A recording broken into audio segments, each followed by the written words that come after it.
नमस्कार, मैं हृदय धारवार, आप देख रहे हैं खबर भारत। आज हम बात करेंगे कांग्रेस के सदस्यता अभियान को लेकर। कांग्रेस ने एक बार फिर अपने संगठन मजबूत करने के लिए सदस्यता अभियान की शुरुआत की है। 1 नवंबर से शुरुआत करेंगे इसको लेकर।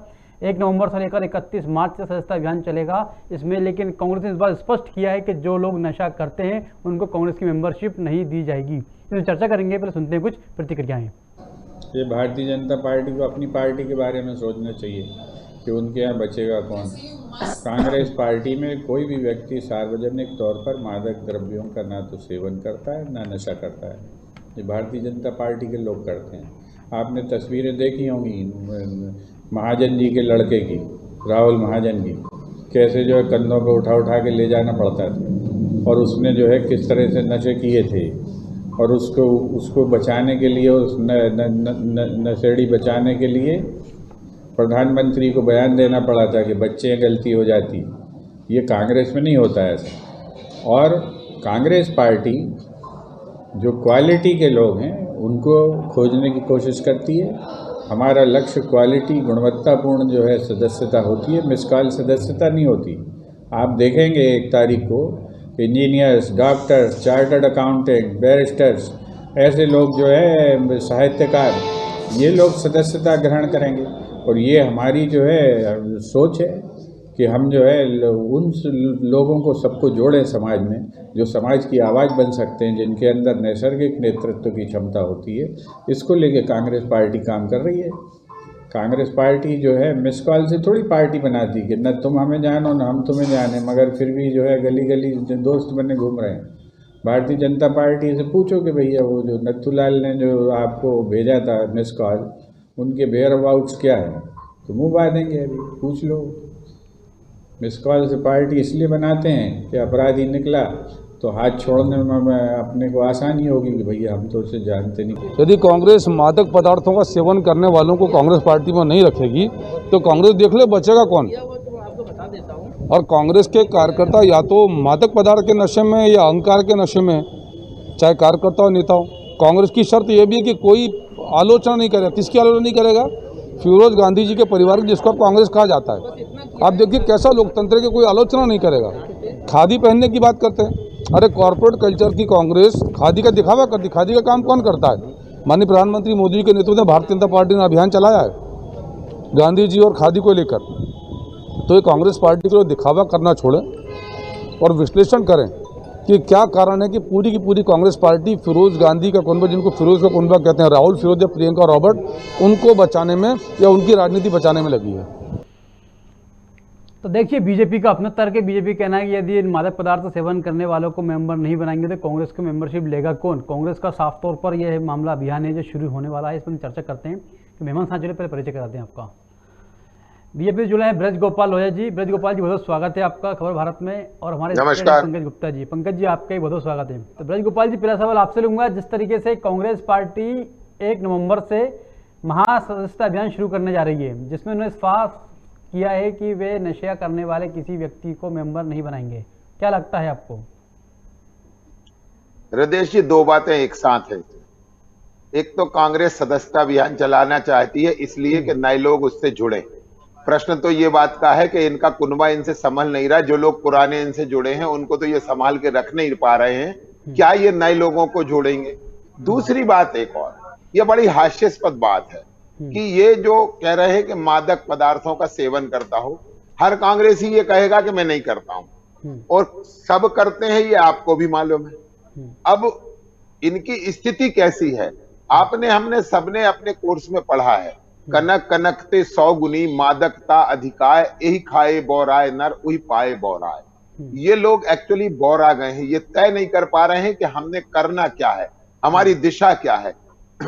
अगर ये, जैसा कि भारतीय जनता पार्टी का कहना है, यदि वास्तव में ये इसको कर सकते हो तो इस पार्टी में बचेगा कौन और नेतृत्व करेगा कौन। और इनकी पार्टी में किसी ना किसी, कोई नशे में जो लोग हैं वही लोग आज कांग्रेस में बचे हैं। बाकी के लोग तो जिनको होश आ गया है वो कांग्रेस छोड़ चुके हैं। वो कांग्रेस की इस नाव में कोई बैठना नहीं चाहता। ये रिस्ट्रिक्शंस लगाने की बात, ये कपोल कल्पित बातें हैं, ये कल्पना के आधार पर बात कर रहे हैं। पहले तो ये आज जो लोग हैं क्या उनका भी वेरिफिकेशन करेंगे?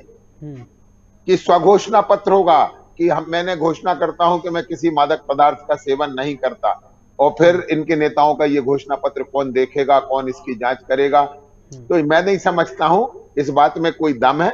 ये तो जो लोग आज जुड़े हैं उनको जो साथ नहीं रख पा रहे हैं वो नए क्या जोड़ेंगे, और नए जोड़ने में जो गाइडलाइन बनाएंगे, आपको याद होगा पहले इन्होंने एक और गाइडलाइन बनाई थी, उसमें इन्होंने युवक कांग्रेस को खत्म कर दिया।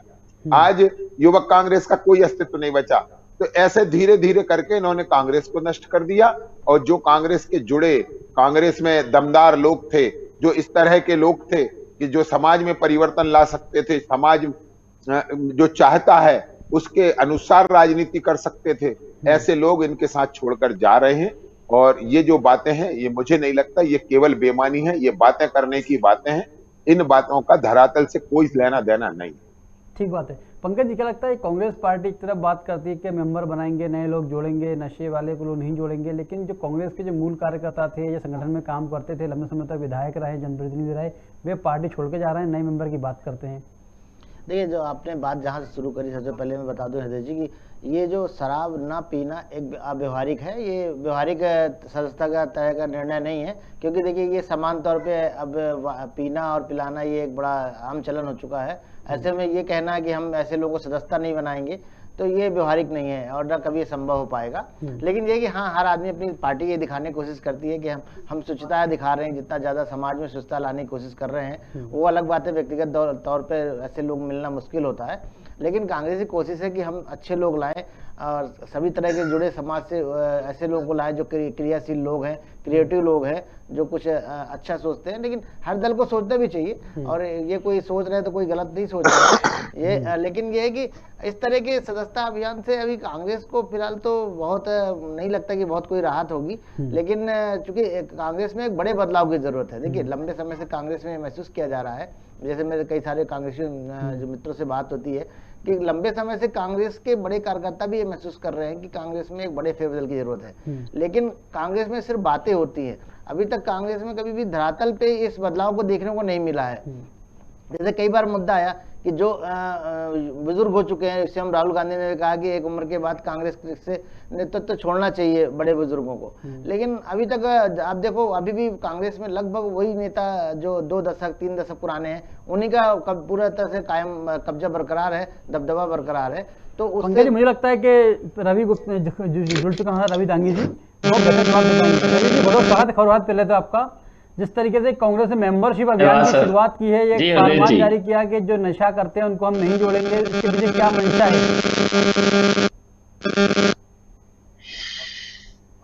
हृदय जी, मेरी आवाज आ रही है आपको? हेलो, आवाज आ रही है, सुन पा रहे हैं आप? हाँ हृदय जी, मैं सुन पा रहा हूँ। मेरी आवाज आ रही है हृदय जी आपको? आ रही है।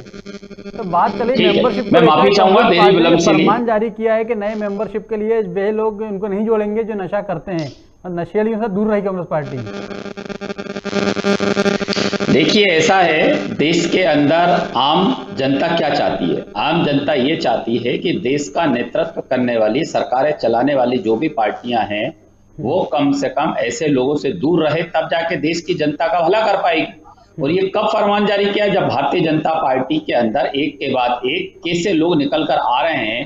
कभी किसानों के ऊपर गाड़ियां चढ़ाने की बात चढ़ा देते हैं ये लोग, कभी इनके भोपाल से ध्रुव सक्सेना जैसे लोग निकल जाते हैं, कभी शिवराज, जो ये इनके IT सेल संभालने वाले लोग होते हैं, वो निकल जाते हैं, शिवराज भिड़े जैसे लोग। तो जब भारतीय जनता पार्टी के अंदर नेता निरंतर नेता बनने से पहले अपना चरित्र साफ सुथरा दिखाता है और बनने के बाद वो चरित्रहीन दिखाई देते हैं, तो कहीं ना कहीं जनता ऐसे लोगों को कैसे अपना जनसेवक समझे या अपना प्रतिनिधि समझे। इसलिए कांग्रेस पार्टी निरंतर आजादी के पहले और आजादी के बाद से लेकर आज तक निरंतर हर एक नेता के माध्यम से सेवा, जन सेवा भाव से निरंतर सेवा करती रही है। यही भाव हमने प्रकट किया है, हमने जो आप कह रहे हैं इसी प्रकार से। रवि जी, बात तो ठीक है, संगठन मजबूत करना भी चाहिए, होना भी चाहिए। जो जिस तरीके से कांग्रेस में लगातार बिखराव देखा जा रहा है, चाहे सेंट्रल लेवल पे हो, चाहे स्टेट लेवल पे, हर जगह से हो, जो आपके मूल कार्यकर्ता थे, संगठन में काम करते थे, जनप्रतिनिधि थे, विधायक थे, वे पार्टी छोड़कर चले जा रहे हैं। ऐसे नए लोग आप लेकर आ रहे हैं, तो कैसे मजबूती टिक पाएंगे? हृदय जी, देखिए हृदय जी, मैं आपसे एक बात कहना चाहूंगा कि कभी भी सच्चा बेटा अपने माता पिता को नहीं छोड़ता है। माता पिता को छोड़ने का कार्य वही बेटा करता है जो पढ़ लिख कर कहीं ना कहीं दूसरे भाव अपने मन के अंदर पैदा कर लेता है। ये हमें देखने को मिल रहा है ना। जो भारतीय संस्कृति को छोड़कर जब विदेशों में पढ़ने जा रहे हैं या भारतीय संस्कृति छोड़कर दूसरी संस्कृतियां अपना रहे हैं, वो अपने माता पिता को छोड़ने का कार्य कर रहे हैं, किसी लालच में या किसी बड़े लालच के अंतर्गत अपना भविष्य ढूंढने की कोशिश कर रहे हैं। आप वो देखिए, जो गए हैं उनको छोड़ दीजिए, जो नहीं गए हैं उनके प्रति आप क्या कहेंगे? यही कहेंगे ना, ईमानदारी से कांग्रेस पार्टी के माध्यम से वो जनसेवा कर रहे हैं। भारतीय जनता पार्टी के अंदर पार्टी छोड़ के चुनने के बाद, विधायक बनने के बाद, मंत्री बनने के बाद अगर जा रहा है तो क्या कारण रहा है? ये तो आप और हम और पूरी आम नागरिक और आम जनता बहुत अच्छे से समझ रही है। ब्रज गोपाल जी का लगता है जिस तरीके से रवि जांगी जी का साफ तौर पर कहना है कि जो लोग गए वो सगे बेटे अपने माँ बाप के नहीं होते, जो छोड़ के चले जाते हैं। देखिए हृदय जी, मुझे बड़ा दुख हुआ इस बात को सुन के कि रवि दांगी जी ने तो पढ़ाई लिखाई पर प्रश्न चिन्ह लगा दिया कि जो पढ़ लिखे जाते हैं, जो विदेश चले जाते हैं, वो अपने माँ बाप को छोड़ देते हैं। ये तो बड़ी दुर्भाग्यपूर्ण बात है। दूसरी बात, जो आपका मूल विषय, अपन उसकी बात करते हैं। आप आश्चर्य करिएगा, जिस पार्टी के पहले प्रधानमंत्री जवाहरलाल नेहरू जी की सिगरेट का पैकेट लेने के लिए सरकारी हवाई जहाज का उपयोग किया जाता हो, आज वो पार्टी सन 2021 में यह घोषणा करेगी कि हम मादक पदार्थों का सेवन करने वालों को पार्टी की सदस्यता नहीं देंगे। और क्या इस पर इस पार्टी कायम रहेगी? इसको तय, ये कौन तय करेगा कि आपके यहां जो लोग आज हैं वे कौन है? तीसरी बात मैं एक और कहता हूं, वो अभी कह रहे थे कि लोग छोड़कर जा रहे हैं। जो लोग आपको छोड़कर जा रहे हैं वो अपनी जनता के प्रति ईमानदार हैं, वो अपनी जनता का विकास चाहते हैं और उन्हें नेता इस देश की जनता ने बनाया है, ना तो पार्टी ने बनाया है, ना किसी परिवार ने बनाया है। उन्हें जनता ने चुना था और जब जनता की भावना पर वो खरे नहीं उतर सके तो उन्होंने कांग्रेस को छोड़ना बहुत बेहतर समझा। और ये जो बातें आज कांग्रेस के प्रवक्ता कर रहे हैं कि भारतीय जनता पार्टी में आ रहे हैं, अरे आश्चर्य है कि आप लगा कर देख रहे, पूरे देश में देख, कांग्रेस पार्टी के अन्य प्रांतों में हर जगह विधायक दूसरी राजनीतिक दलों में जा रहे हैं। कांग्रेस छोड़कर कोई टीएमसी में जा रहा है, कोई सपा में जा रहा है, कोई बसपा में जा रहा है, कोई तेलंगाना में, देखिए तेलंगाना राज्य समिति में जा रहे हैं।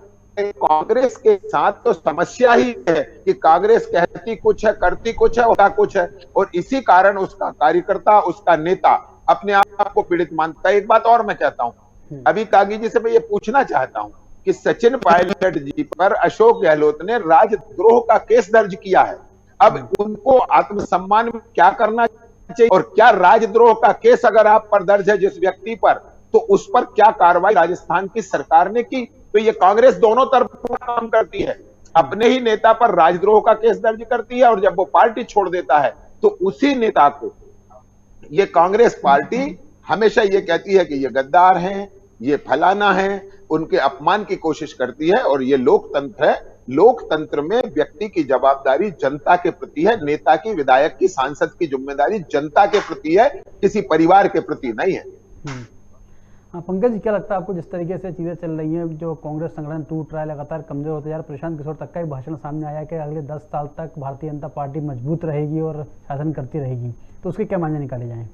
देखिए हृदय जी, जब भी कोई पार्टी कमजोर होती है या उसका नेतृत्व का संकट पैदा होता है तो इस तरह की बात बहुत सामान्य बात है। यदि कांग्रेस जब तक सत्ता में रही तब तक कांग्रेस को ऐसी स्थिति का सामना नहीं करना पड़ा है, लेकिन जो है पिछले कुछ समय से जिस तरह से कांग्रेस में उथल पुथल चल रही है और आम आदमी को भी शायद वो समझाने में नाकामयाब साबित हो रहे हैं कि हम जनता हित में क्या कर रहे हैं। कांग्रेस कहीं ना कहीं अपने वादों से जनता को लुभाने में नाकामयाब साबित हुई है। यही वजह है कि नेताओं को जब लगने लगता है कि उनका, क्योंकि देखिए ये मामला तो कुर्सी का ही है ना, तो जब अपने राजनीतिक नेता लोगों को लगने लगता है कि उनका भविष्य इस पार्टी के साथ सुरक्षित नहीं है तो वो दल बदल करते भी रहते हैं। और कुछ दल बदल सत्ता द्वारा कराए जाते हैं, जैसे अभी आप बंगाल में देख रहे हैं, जो भाजपा यहाँ कर रही है वही चीज बंगाल में देखने को मिल रहा है। बंगाल में देखिए सारे भारतीय जनता पार्टी के विधायक एक एक करके टूट के टीएमसी में वापस शामिल होते जा रहे हैं। तो ये होता है, जो सत्ता में होता है वो कहीं ना कहीं 20 की स्थिति में होता है, और जो विपक्ष में होता है 19 की। हाँ, कांग्रेस की हालत 19 से भी थोड़ा सा नीचे है, क्योंकि उसके पास ना तो राष्ट्र के इस लेवल पे कोई नेतृत्व मिल पा रहा है ना प्रदेश के लेवल पे।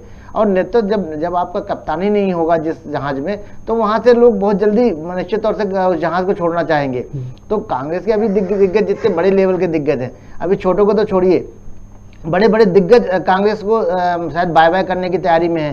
अब वो चुनाव आते आते अभी कितनी स्थिति बदलेगी, ये भी एक मजेदार बात होगी, क्योंकि अब मुझे ऐसा लगता है कि चुनाव भारतीय जनता पार्टी में जिस रफ्तार से लोग शामिल हो रहे हैं कांग्रेस की, हालांकि अब जो बार बार मजाक में अपन बोलते हैं कि भारतीय जनता पार्टी नहीं रह गई है, वो कांग्रेस की एक डुप्लीकेट पार्टी बन गई है, तो लेकिन जो रफ्तार चल रही है उससे तो ऐसा लग रहा है कि वाकई बहुत जल्दी बड़े बड़े नेता भी कांग्रेस के भाजपा में नजर आएंगे।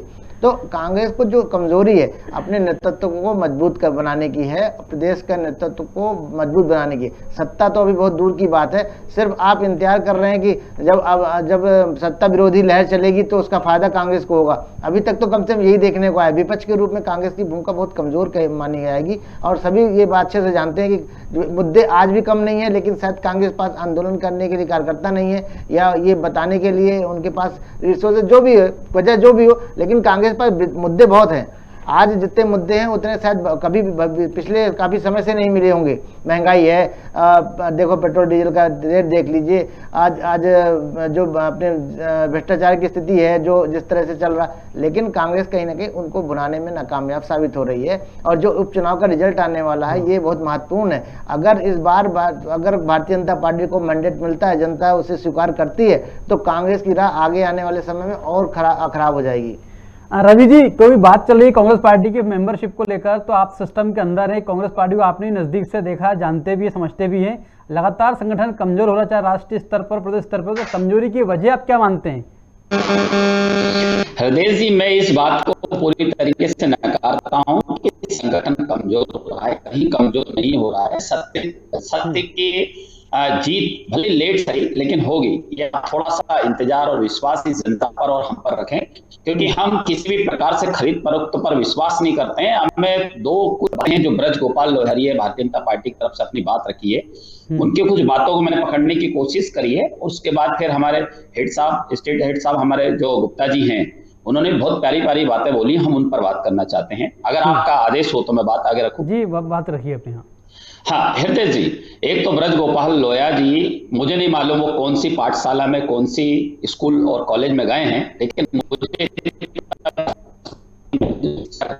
मैं अभी भी गलती नहीं करूं। मैंने बात करी थी लायक पढ़ लिखकर जो बनाने के लिए सपना देखते हैं और नालायक निकल जाए, मैंने उनके प्रति बात करी थी। और वही बात कि कांग्रेस के सिंबल पर कांग्रेस पार्टी ने जो उम्मीदवार उतारे वो जनता ने चुने इस बात को लेकर कि कांग्रेस की सरकार बने। वहां पर भारतीय जनता पार्टी के उम्मीदवार पूरी तरीके से हाथ खानी, जब इनकी सरकार नहीं बन पाई तो इनके जो भ्रष्टाचार कहो या इन्होंने जो 17-15 साल के अंदर जो किया था शिवराज सरकार ने, उनके वो समय आ गया था कि अब इनको जेलों में डालना था और इनकी सजा ये इनको सुनाना था। लेकिन इन्होंने कहीं ना कहीं बड़ा खरीद फरोख्त करके हमारे विधायकों को तोड़ा। लेकिन हम उन्हें भी दोष देते हैं जो हमारे विधायक बिके हैं, लेकिन जनता ने तो इन्हें कांग्रेस पार्टी के सिंबल पे चुना था ना। क्यों खरीदा इन्होंने कांग्रेस के सिंबल को? आज कांग्रेस के सिंबल को खरीद के भारतीय जनता पार्टी खुश है ना। अब ये देखिए कितनी खुशी की बातें जाहिर कर रहे हैं, ये कहना है। दूसरी बात गुप्ता जी ने कही, मुद्दे अब आप खुद देखिए, आप खुद बता रहे हैं और ये बहुत सही बात है और ये हकीकत है कि आज की तारीख में मुद्दे उतने हैं जितने भारत के इतिहास में कभी भी विपक्ष पार्टी को किसी वर्तमान प्रति नहीं मिले। इसका मतलब क्या है? चाहे वो भ्रष्टाचार की बात करी, चाहे आपने महंगाई की बात करी, तो ये वर्तमान में अगर इतने मुद्दे हैं, तब कहीं ना कहीं सरकार जो अभी वर्तमान में बैठी है वो जनता के सपनों पर खरे नहीं उतर पाई है। उन्होंने भ्रष्टाचार का हो, महंगाई का हो, पूरी तरीके से सब करके रखा है। अब रही बात विपक्ष मुद्दे नहीं उठाती है, देखिए विपक्ष अपना काम कर रही है, लेकिन अब बात यही होती है कि हम हमारे लेवल में जनता के बीच में बात रखने का प्रयास करते हैं, हम उससे भी ज्यादा कर रहे हैं। अब कुछ चैनल हैं आपके, ऐसा नहीं है, हम पूरी तरीके से भूमिका प्रयास कर रहे हैं। लेकिन अगर भारतीय जनता पार्टी ये कहे कि इनमें कार्यकर्ताओं की कमी या कार्यकर्ताओं की जोश, तो फिर मैं ये पूछना चाहता हूं कि 2003 के बाद 2018 में हमें क्यों चुना साहब? बताएं आप इस बात का। 2018 में के पहले सरकार आपकी थी ना, हमें चुना मतलब वोट हमारे, जनता ने हमें खुद को सरकार में नहीं ना। अब रही बात केंद्र की, तो अब आप ये देखिए 2024 में फिर चुनाव आ रहे हैं, चाहे आप राज्य सरकार के 2023 की बात करें या आप अभी जो उपचुनाव के रिजल्ट आने वाले उनके रिजल्ट आप देखें, आपको देखने को या आप दमोह उपचुनाव में चले जाइए ना साहब। दमोह का उपचुनाव जो हुआ उसमें देखिए ना क्या हुआ। कैसी जनता ने कैसी इनको भारतीय जनता पार्टी को पटक नहीं। शिवराज जी क्या करते हैं, नोटंकी देखिए ना, मध्य प्रदेश में 22,000 कोई मुख्यमंत्री झूठी घोषणाएं कर दे, ये मध्य प्रदेश का इतिहास से साफ आता हुआ है क्या? जी बिल्कुल जी, सवाल मैं आपसे ये कहना कि जिस तरीके से भारतीय जनता पार्टी ने नारा दिया था कांग्रेस मुक्त भारत की बात की थी आपने, कांग्रेस मुक्त भारत कर देंगे, कि कांग्रेस मुक्त हो नहीं पाए लेकिन कांग्रेस युक्त भाजपा जरूर हो गई। नहीं हृदय जी, इनसे एक प्रश्न ये भी पूछना, कभी कांग्रेस ने कहा भाजपा मुक्त हम कर देंगे, भाजपा मुक्त प्रदेश या भाजपा मुक्त केंद्र? अरे ये तो वो इंदिरा गांधी जी की कांग्रेस पार्टी रही जिसने अटल जी और आडवाणी जी को अपने सामने बिठाकर विपक्ष जिंदा रखने की कोशिश करी है। जी ब्रज गोपाल जी जवाब दीजिए। वो नहीं जी, इनको बता देता हूं, रवि दांगी जी सुन लीजिए। आपको बड़ी आपत्ति थी जो पंकज गुप्ता जी ने कहा कि कांग्रेस कमजोर है और नेतृत्वहीन है। ये मैं नहीं कह रहा हूं और पंकज गुप्ता जी नहीं कह रहे हैं, ये कांग्रेस के राष्ट्रीय कार्यालय में बैठकर आपके राष्ट्रीय प्रवक्ता रणदीप सुरजेवाला जी के बगल में बैठकर कन्हैया कुमार कहकर गया है कि कांग्रेस पार्टी आज बुरे समय में है, संकट के दौर में है और इस कांग्रेस पार्टी को हमें कन्हैया जी के साथ आप बैठने गए थे क्या साहब? आप वहां बैठे थे, अरे साहब के प्रवक्ता हो आप, अरे जहां आप बैठे हो, अरे प्रवक्तागण कर रहे हैं, अरे पूरा देश देख रहा है, रवि दांगी जी उनको भी देख रहा था। और एक बात और सुन लीजिए, आप मेरी शिक्षा पर प्रश्न चिन्ह लगा रहे थे। मेरी शिक्षा तो उसी स्कूल में हुई है जहां शिक्षा भी थी, दृष्टि भी थी और संस्कार भी था। हमें तीनों चीजें मिली हैं। और एक बात मैं और बता दूं आपको, आप मीडिया पर चाहे जब प्रश्न उठाते हैं, प्रश्न चिन्ह उठाते हैं, हजारों करोड़ रुपए की सरकारी जमीन लेकर हड़प लिया आपने नेशनल हेराल्ड को, जो आपका खुद का निजी अखबार था, आप उसे खा गए। दूसरे की तो बात थोड़ी है, आप जो आपका खुद का मीडिया संस्थान था, कांग्रेस पार्टी का मीडिया संस्थान था, उसे आपने व्यक्तियों को बेच दिया। और तीसरी बात मैं आपको एक और बता दूं कि जो आप बार बार कहते हैं कि 2018 में आपको चुना था, आपको नहीं चुना था, आपको मालूम नहीं होगा रवि दांगी जी, मैं आपको जानकारी करेक्ट कर लीजिए। 2018 के विधानसभा चुनाव में भारतीय जनता पार्टी को कांग्रेस से ज्यादा वोट मिले थे। जनता ने तो हमें ही चुना था। तो सरकार बना लेते 2018 में साहब, कांग्रेस की सरकार कैसे बनी? विधायक हमारे थे, आपके थे, हमने अरे विधायक नहीं थे सरकार बनाने के लिए। हम आपसे फिर कह रहे हैं, हमने खरीदे। अरे मैं आपसे फिर कह रहा हूँ, अरे आप कुनबा नहीं संभाल सके, आपके बुजुर्ग नेता, आपके बुजुर्ग नेता, आपके बुजुर्ग नेता अपना कुनबा नहीं संभाल सके। कमल किसने गिराई? अरे आपकी सरकार तो कमलनाथ के दंभ ने गिराई। उन्होंने कहा था कि सड़क पर आना है, सरकार सड़क पर आ गई। अब उसको होते क्यों है? अपना दम बाहर किए कि कमलनाथ जी ने कहा था कि आना है तो आ जाएं, वो आ गए। अब इसके बाद आपको क्यों तकलीफ होती है? तो जब आप अहंकार की भाषा बोल रहे थे तब आपको अपनी भाषा पर नियंत्रण रखना था, जो आप नहीं रख सके और आपने अपना कुनबा खो दिया। और ये क्रम आज भी आगे भी रहने वाला है। जैसा कि माननीय मुख्यमंत्री जी ने कहा कि मैं ही विधायकों से मना कर रहा हूं कि नहीं अभी कुछ दिन वहीं रहो, तो आप अपने लोगों को संभालने सवाल आपसे मेरा ये था कि जिस तरीके आपने नारा दिया था कि आप कांग्रेस मुक्त भारत करेंगे, लेकिन कांग्रेस युक्त भारत तो नहीं हुआ, ये कांग्रेस युक्त भाजपा जरूर हो गई। नहीं हृदय जी, इस बात को आप समझ लीजिए, कांग्रेस कोई राजनीतिक दल नहीं है। कांग्रेस तो एक विचार है जो परिवार से पोषित होता है, जो भारत के बाहर की विचारधारा से पोषित होता है, जिनको रोम प्यारा लगता है वो कांग्रेस होती है। और जिस व्यक्ति को राम प्यारा होता है वो भारतीय जनता पार्टी है। इस भेद को समझना पड़ेगा। और कांग्रेस एक विचार है, कोई व्यक्ति नहीं है। और परंतु इन्होंने ये तय कर रखा है कि गांधी परिवार द्वारा संचालित जो कठपुतलियां हैं वो कांग्रेसी हैं और शेष लोग कांग्रेसी नहीं है। और ये मैं नहीं कह रहा, ये G23 के नेता कह रहे हैं जिन्होंने अपनी पूरी जिंदगी कांग्रेस में लगा दी। केवल उनका अपराध यह है कि वो राहुल गांधी के जूते उठाने तैयार नहीं है और इसलिए आज कांग्रेस से बाहर हाशिए पर पड़े। पंकज जी, आपको लंबा अनुभव आपका रहा पत्रकारिता क्षेत्र में, आप देखा भी है आपने, आखिर कांग्रेस लगातार कमजोर तो होती जा रही है, सबको दिख रहा है। कन्हैया कुमार ने भी बात कही, संगठन में भी बातचीत हो रही है, अब नए सिरे से मजबूत करने की बात चल रही है। मजबूत कैसे करेंगे आखिर संगठन को? देखिए कांग्रेस, मुझे देखिए विजय जी ऐसा लगता है कि कांग्रेस अभी भी जो है ना भारतीय जनता पार्टी के राष्ट्रवाद का जो जवाब देने की स्थिति में नहीं है। कांग्रेस अभी भी विकल्प नहीं है कि जो भारतीय जनता पार्टी का राष्ट्रवाद को लेकर जो आक्रामक रवैया है उससे कैसे निपटे। अभी भी कांग्रेस सिर्फ इसी रणनीति में उलझी हुई है कि हम जातिगत समीकरण या उसके आधार पे जो आदिवासी वोट बैंक हमारा हो जाए। ये देखिए अभी कश्मीर में हमला हुआ, क्या कांग्रेस का क्या रुक रहा? कांग्रेस जो मारे गए हिंदू अपने भाई मारे गए, उसके लेके कांग्रेस का कोई स्पष्ट रुख नहीं रहा। जो जनता देखिए आज जनता कहीं ना कहीं कांग्रेस को देशभक्ति पे सवाल खड़ी कर रही है। आपको ये अच्छे से आपको एहसास होना चाहिए कि आज जो माहौल है, जो भी आप उसको कह सकते हो भारतीय जनता पार्टी का किया गया ध्रुवीकरण है ये साफ साफ, लेकिन उस ध्रुवीकरण के चक्रव्यूह में कांग्रेस फंस गई। आखिर उस चक्रव्यूह से निकलने का कांग्रेस का रास्ता क्या है? आपको कहीं ना कहीं बहुसंख्यकों के साथ चलना होगा। ठीक है, अल्पसंख्यक देश में जरूरी है और धर्मनिरपेक्षता जरूरी है, सबको साथ सबका विकास होना है, निश्चित इसमें कोई दुराय नहीं है, लेकिन आप बहुसंख्यकों को कहीं ना कहीं नाराज करके सत्ता में कभी वापस नहीं आ सकते। रवि जी सवाल का जवाब बेहतर दे पाएंगे। रवि जी, जिस तरीके से पंकज जी ने कहा कि ध्रुवीकरण का एक चक्रव्यूह भारतीय जनता पार्टी ने रचा, जिसमें कांग्रेस पार्टी खुद उलझ के रह गई। हेलो, पंकज जी ने ये कहा कि कांग्रेस पार्टी जिस तरीके से भारतीय जनता पार्टी ने चक्रव्यूह रचा ध्रुवीकरण का, तो ध्रुवीकरण के चक्रव्यूह के अंदर भारतीय जनता पार्टी के जो था उसमें कांग्रेस पार्टी उलझ के रह गई। देखिए हृदय जी, ऐसा है, मैं पंकज गुप्ता जी की पहले भी मैंने बात कही, मैं आपसे कहा कि बहुत महत्वपूर्ण बातें उन्होंने कही थी। उन बातों का हर एक बात का कोई ना कोई अर्थ किसी प्रकार से निकलता है, लेकिन उन्होंने ये भी कहा है कि कहीं ना कहीं वर्तमान में जो सरकारें बैठी हैं उनके अगर मुद्दे निकल कर आ रहे हैं तो उनकी नाकामिया का नतीजा है। लेकिन आपने जो बात कही ध्रुवीकरण का चक्रव्यूह अगर भारतीय जनता पार्टी ने कांग्रेस के प्रति रच भी दिया है तो निकलेंगे ना अभिमन्यु बन के। अभी अभिमन्यु का रोल बाकी है, आप रुकिए ना, 2023 और 24 में अभिमन्यु का आपको हिल दिखेगा ना, उस चक्रव्यूह को भेजते हुए, बाहर आते हुए, उस चक्रव्यूह को तोड़ते हुए। आपको इंतजार करना पड़ेगा। चक्रव्यूह रचा जरूर जा रहा है भारतीय जनता पार्टी बात, लेकिन उस चक्रव्यूह से बाहर निकले कि नहीं निकले ये तो पूरा रिजल्ट आने के बाद ही तय होगा। चाहे आप उपचुनाव की बात कर लीजिए या 23-24 के चुनाव की बात कर लीजिए। जी ब्रजगोपाल जी, समय का अभाव, जल्दी बात रखिएगा अपनी।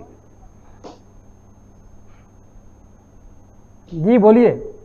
बिल्कुल 30 सेकंड में अपनी बात कहता हूं। अभिमन्यु जैसे वीर योद्धा की चर्चा ना करें। चक्रव्यूह में प्रवेश करना, जिससे चक्रव्यूह में प्रवेश करना भी आता था, जिसकी वीरता आज भी वंदनीय है, आदरणीय है, उस अभिमन्यु की चर्चा ना करें। आपके पास अभिमन्यु एक बेरोजगार राजकुमार है जिसके लिए आप रोजगार की तलाश कर रहे हैं। तो रोजगार दे